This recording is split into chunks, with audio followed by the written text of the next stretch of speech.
The Denver Broncos, one of the most well put together rosters in all of football, outside of the quarterback position. Some may say the quarterback position is the most valuable position on a roster. This is kind of a make or break year for Drew Lock. So, we're going to do a deep dive into the roster. I'm going to give you my projected starters as well as my prediction on how they're going to do in the 2021 NFL season. What's crack-a-lack? And it's your boy Barushmo, just in case you did not know so.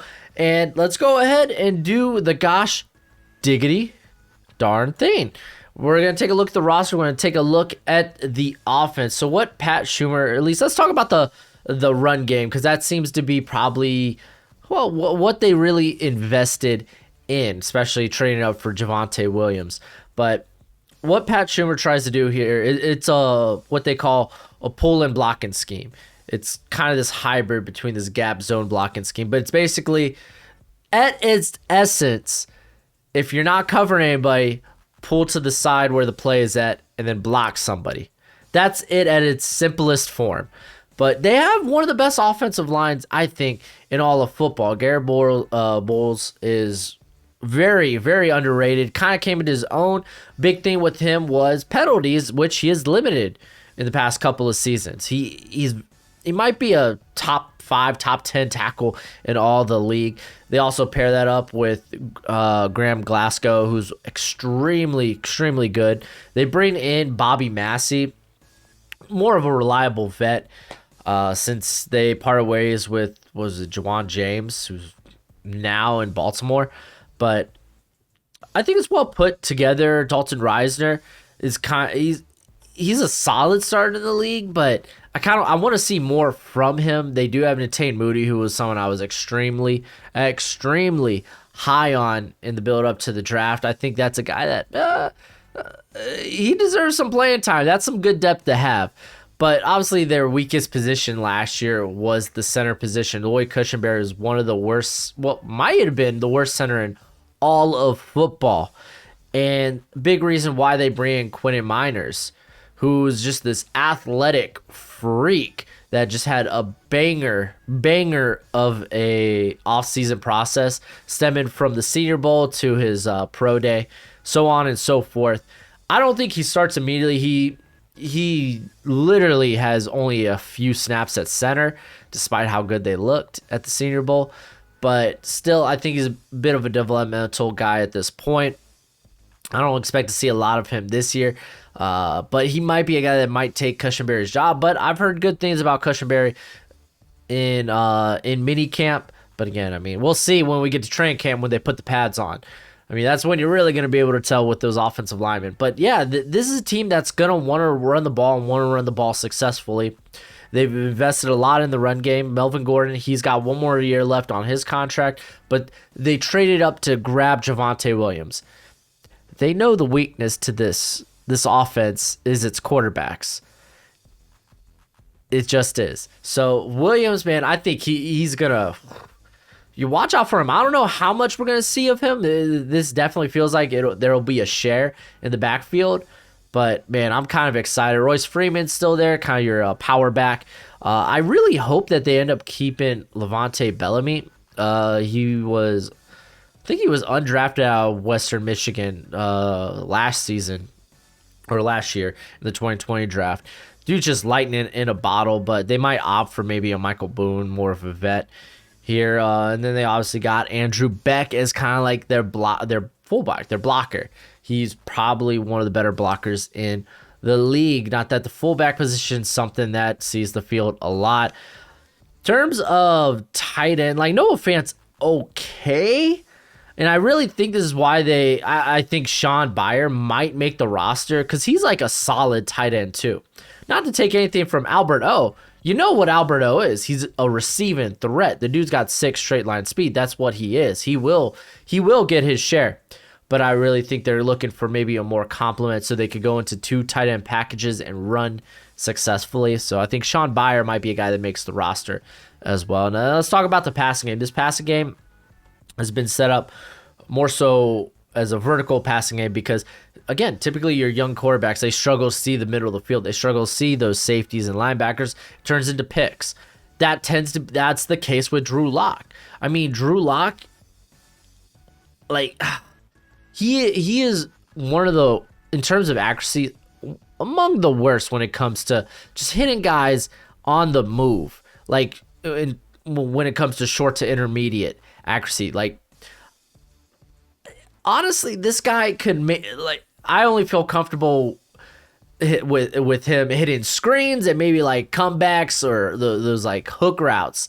I don't want to see a dig or an out route, him trying to get it to the sideline and then miss the guy by like 10 yards. Like, that's Drew Lock, man. That was what Wynn evaluated him in the build-up, to the 2019 draft. I didn't see him as a first rounder. Didn't go in the first round, by the way. The Broncos, by the way, passed up on him in the first round, as did every other team, because this guy misses guys with ease. I remember a play at Mizzou. I always bring this up because it's just kind of what you're gonna get in Drew Lock. Like, he just missed a guy in the flats by like a mile, like sent it into the stands. Like, no pressure in the pocket or anything. And I love bringing that up because I feel like that's what Drew Lock is. That's why he's so successful with a guy like Courtland Sutton, who's kind of this big contested catch guy who he can hit downfield. They brought in KJ Hamler last year, who is this big play threat from the slot. Tim Patrick kind of in the same regard. That's why Jerry Jeudy, people talk about his drops. He was missed so much last year on passing plays by Drew Lock. I really, really think that Teddy Bridgewater will give him a run for his money. But then again, Teddy Bridgewater doesn't really fit what this offense wants to do. He is, you hear this tagline all over the NFL. He's a game manager. Every quarterback is a game manager. Calm down. But, like, what he does is he plays not to lose the football game. You better hope you get A-Rod, man. I said A-Rod. Aaron Rodgers. Like, I don't know why they don't make a play for him. But looking at the receivers, obviously you got Noah Fant and Albert O, who are excellent receiving threats in the tight end position. But, I mean, honestly, with KJ Hamler, Tim Patrick, Jerry Jeudy, Courtland Sutton, like, those guys are for sure. They bring in Seth Williams, and then they also had Warren Jackson as undrafted free agent. Because Courtland Sutton is in a contract year. I mean, I bet they keep him, though. I mean, I don't know why not. If you're not going to keep him, like, try to trade him. You could get some good value for him. But, yeah, I mean, maybe Tyree Cleveland. He's more of a special teams guy. It really doesn't matter. Like, your four big threats are there with Patrick, Hamler, Sutton, and Jeudy. So, overall, this offense, it is going to come down to the quarterback. I think they are going to rely a lot on the run. And they should. They got a very good running back room. They got a very good offensive line to do so. But maybe they incorporate more of the play action. They were more middle of the pack when it came to how often that they deployed play action. I would like to see a bit more of that. But let's talk about this defense, because this defense is good. This defense is good. You got Ed Donatel as the defensive coordinator, but I mean, obviously this just has like Vic Fangio's fingerprints all over it. Like, this defense is very good. And we could start with the secondary, because, like, at that corner position, they are literally four deep. I don't know who starts.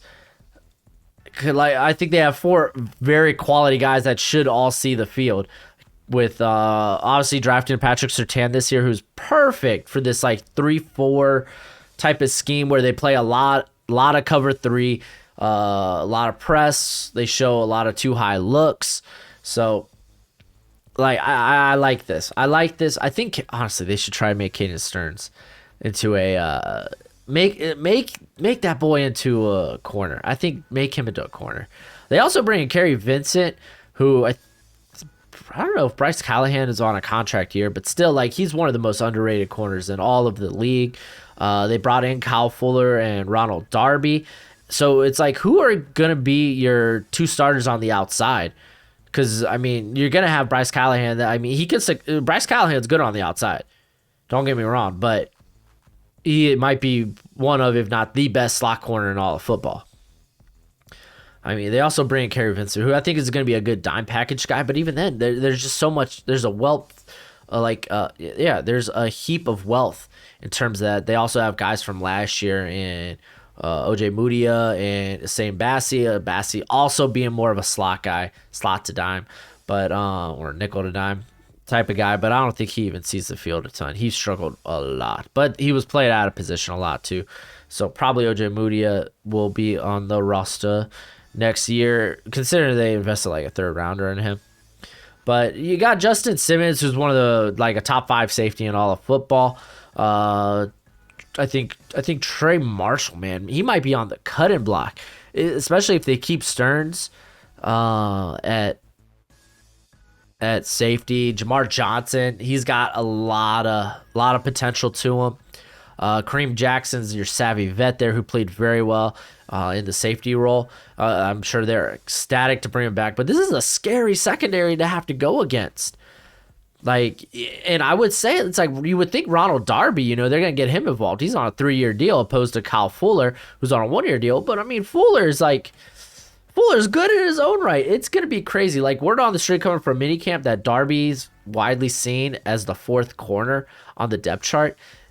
So, man, I just don't know. It's going to be very interesting. Talking about the defensive front, that interior, they bring back Shelby Harris. I think that's solid. That guy has been very good for the Broncos. Mike Purcell has been just a very good like nose tackle rotation guy in there. They also have McTelvin again, who they got out of Arkansas the year before, who's another guy that I expect to see more in the rotation this year. I didn't even know they brought in Shamar Stephen. I don't know if that cat makes the roster. Interesting. But the guy I really want to talk about is Draymond Jones, who is really starting to emerge as one of the scariest like pass rushing interior linemen in football. I think he's a top 15 guy, top 20 guy right now. Like, considering like he came in, he looked good his rookie year, and then last year took another significant step. I can't wait to see it this year, especially now they got a healthy Von Miller. They're on the edge with Bradley Chubb, and then you got Malik Reed, who I think excels very much in a rotation role. They're gonna get after it. Like, they're gonna get after it. Like, their offense is gonna have plenty of opportunities just because of how good the defense is. This defense is extremely good. They bring in Baron Brown, who they list as a starter on the as an inside linebacker. I think he might be more of a Von Miller replacement for the future, potentially. I see him better in that type of role. But Alexander Johnson, Josie Jewell, they're solid linebackers in their own right. So, like, yeah, this is extremely, extremely good defense. I could really talk all day about this defense, especially the secondary. I love teams that invest a lot in their secondary. I didn't even notice they brought in Mac McCain III, who was one of these like D2 guys that a lot of people were falling in love with. Ended up going undrafted though. But yeah, man, wow, they even got Jonathan Cooper, that's interesting. Jeez, man, what a squad. What a squad. They're also in one of the better cap positions, so they can like they are a franchise quarterback away from being a year in, year out Super Bowl contender, without a doubt. That's the question. Will they do that? So let's go ahead. Let's get to the starters. Now, when I do my projected starters, it's based on not necessarily base packages, but on who I think will get the most snaps during the season. So keep that in mind, especially for defense, because then you'd be like, that defense looks funky, but it's like, yeah, but these guys are probably going to get a butt ton of the snaps. So offense, I really think Teddy Bridgewater ends up, if not early in the year, at some point, he's going to relieve Drew Lock of his duties. I don't have a lot of faith in Drew Lock. Some of y'all might. That's great. I'm glad you do. I'm not a guy. I'm not one of those guys. I really think Javonte Williams is going to end up seeing a bulk load of the carries over Melvin Gordon. They invested a lot, traded up for him. So I'm just going to say that. Cortland Sutton, Jerry Jeudy, KJ Hamler. You will see Tim Patrick in here, but I think those three guys, if, as long as health is all good, those will be the three guys I will see the most in the receiving game. terms of snaps, Noah Fant, and then a very good offensive line with Bowles, Reisner, especially if Cushenberry improves. Worst case scenario, Quentin Miners starts next year, maybe even at some point this year. But I've heard a lot of good things coming out of the mini camps about Cushenberry, Graham Glasgow, and then obviously the vet Bobby Massey. Going to the defense, Von Miller, Bradley Chubb. You're going to see a lot of Malik Reed as well, Draymond Jones, Shelby Harris. And then we're probably going to see Purcell and, again, kind of like see significant snaps at the zero tech position. And then obviously I got Alexander Johnson, Josie Jewell. And then more importantly here, I got Kyle Fuller, Patrick Surtain, and then Bryce Callahan. Like Ronald Darby, you got to think Ronald Darby. He will see a lot of snaps, but apparently he is currently 4th on the depth chart. At least that's word around the league. So I'm just going to go with that for now. Regardless, they're going to have very good starters in the secondary with Simmons and Kareem Jackson. Very good defense. Probably one of the best defenses in the league there. I said it. Especially if no one gets hurt. But I mean, that's probably for every team. So then what's my prediction for this squad? Because I put a lot on the quarterback position, man. If they're not going to be successful passing the ball, then the offense becomes a bit one-dimensional. The defense, you could have the best defense in the world, but if they're on the field for too long, then you're in trouble. But I think they can wear and tear some teams with that run game, win the clock, win possession. If they could hold on to the ball longer than the other team, at least that helps the defense a ton. But still, I think without a good quarterback, this team does have a bit of a ceiling. I actually have them going 1, 2, 3, 4, 5, 6, 7, 7 and 10. Oh wow, I could have just said it there. 7 and 10. And I know it's like, oh, you're down on the Broncos. Yeah, because I really hate the quarterback position. They actually have a reasonably tough schedule, having to face the AFC North on top of your own division, where the Chargers are becoming a better football team. The Raiders. You never know, man. You never know. And then you face the Chiefs twice a year. That's going to be really, really tough. But man, it's going to be a very, very interesting year. Dude, if you throw an Aaron Rodgers on the squad, maybe a 15-win, 14-win team we're talking about here. This could be a very good football team if they could get it figured out at the quarterback position. Maybe Drew Lock emerges, man. I just don't trust it. Typically, guys, they don't take those big leaps in accuracy. You could point to Josh Allen. That's all nice and fine. But that's why he was so surprising last year. He was steadily developing, but he took a huge leap in development. We're gonna expect a lot of regression from Josh Allen, but Drew Lock's not a Josh Allen. You're talking about the exception, not the standard. We got the standard here. Drew Lock is. Yeah, man. I'm not trying to bang on Drew Lock. It's just I'm not a big believer, but I got him 1-7 against winning teams, so that's kind of rough. Their strength of schedule is not terrible, but again, having to face those squads in conference on top of having face the AFC North, that's going to be tough.